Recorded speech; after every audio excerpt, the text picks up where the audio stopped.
دوران مدنی مذاکرہ میتھی دانہ پیٹ کی بیماریوں کا علاج، کیا خوب اپنا تجربہ بیان فرمایا شیخ طریقت امیر اہل سنت دامت برکاتہم العالیہ نے۔ سوالات میں مسائل بھی، دلچسپی بھی۔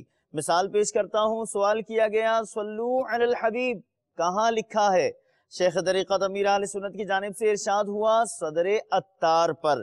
جس کتاب میں سوال ریکارڈ کرنا لکھا ہے وہاں صلو علی الحبیب لکھا ہے۔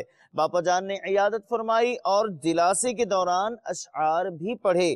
بہت کچھ ہوا مدنی مذاکرے میں، مختصراً جھلکیاں آپ بھی دیکھیے۔ جب اذان میں اشہد ان محمد رسول اللہ پڑھا جائے اس وقت انگوٹھے کب چومے جائے، اس کے متعلق رہنمائی فرما دیجئے۔ یہ میں سمجھ سکا ہوں وہ یہی ہے کہ جب مؤذن اشہد ان محمد رسول اللہ کہہ چکے تو اب کہے صلی اللہ تعالی علیہ وآلہ وسلم اشہد ان محمد رسول اللہ صلی اللہ تعالی علیہ وآلہ وسلم، اب چوم کر انگوٹھے آنکھوں سے لگائے۔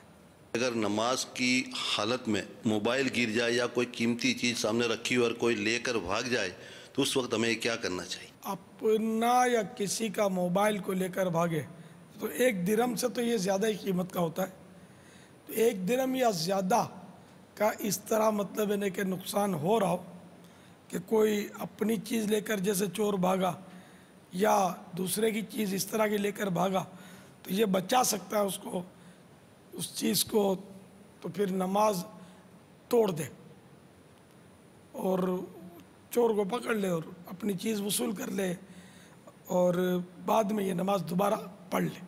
اس طرح اور بھی طرح نقصان ہو سکتا ہے، جیسے دودھ ابل رہا ہے اور اب یہ کہ وہ تو بہہ جائے گا، جل جائے گا، تو 1 درہم یا اس سے زیادہ کا نقصان ہو جائے گا، یا بلی پینے کے لیے لپکی اور پی ڈالے گی یا گرا ڈالے گی، تو 1 درہم یا زیادہ کا نقصان اگر ہو رہا ہے تو اس صورت میں نماز توڑ کر اس نقصان کو دور کیا جا سکتا ہے۔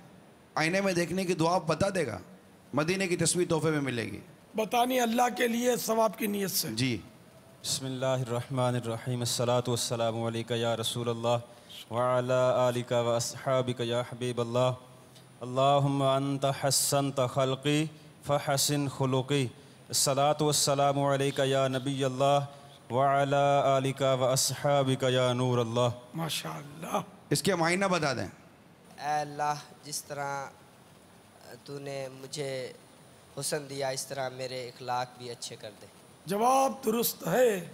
میں گھر میں مدنی ماحول بنانا چاہتا ہوں، اس لیے مجھے کیا کرنا چاہیے؟ گھر میں مدنی ماحول بنانے کے لیے اپنی ذات پر بھی مدنی ماحول بنانا ہوگا۔ اگر اپنی خود غصے کی عادت ہو، سنتوں پر پابندی نہ ہو، نمازوں کا ٹھکانہ نہ ہو، اخلاقیات بگڑے ہوئے ہوں، جھاڑنا، لتاڑنا، چھوٹے بھائی بہنوں پر غصہ کرنا، اس طرح کا ماحول ہوگا تو پھر گھر میں مدنی ماحول کیسے بنے گا؟ اس لیے اپنا کردار درست کرے، اپنے اخلاق درست کرے، نرمی اپنائے، گھر میں داخل ہو تو سلام کرے، ماں باپ کی دست بوسی کرے، قدم بوسی کرے، تو اس طرح اچھے اخلاق کے ذریعے گھر میں مدنی ماحول کی ترکیب بن سکتی ہے۔ اور مدنی انعامات کے رسالے میں 19 مدنی پھول ہیں گھر میں مدنی ماحول بنانے کے، انشاءاللہ اس پر عمل کریں گے تو امید ہے کہ گھر میں مدنی ماحول بن جائے گا۔ آج 1435 ہجری کے رمضان المبارک کی 23ویں شب ہے۔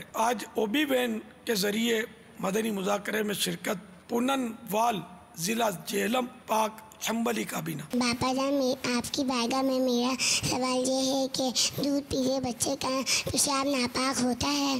چاہے دودھ پیتا ہو چاہے نہ پیتا ہو، بچہ 1 دن کا بھی ہو تو اس کا پیشاب ناپاک ہوتا ہے۔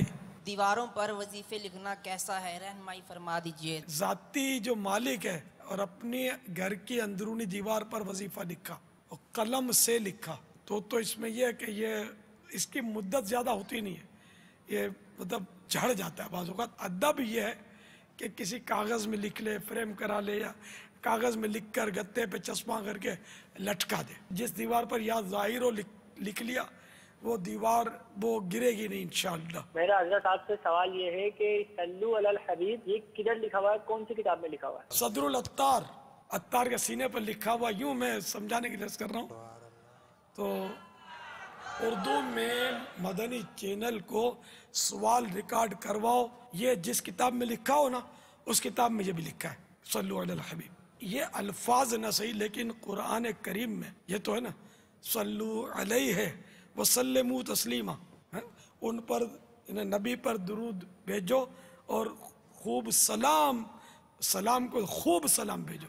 تو اب وہ صلو علی الحبیب کہنا ایک طرح سے وہ قرآن کریم کے حکم سے ہٹ کر نہیں ہے، وہ تھوڑا سا وہ الفاظ کی ترتیب میں فرق ہے، معنی تو یہی بن رہا ہے نا صلو علیہ کا. اگر کسی شخص کی نگاہ کمزور ہو تو کیا وہ نظر والی اینک یا لینس لگا کر نماز پڑھ سکتا ہے؟ نماز پڑھنے کے تعلق سے تو اینک لگا کر اگر نماز پڑھی، چشمے لگا کر، اور ناک کی ہڈی زمین پر لگ جاتی ہے، تب تو اینک پہن کر نماز پڑھنے میں کوئی حرج نہیں. لینس جو آنکھوں کے اندر ادھر لگتے ہیں، اس میں نماز میں کیا ہے؟ یہ تو لینس لگا کر نماز پڑھ سکتے ہیں.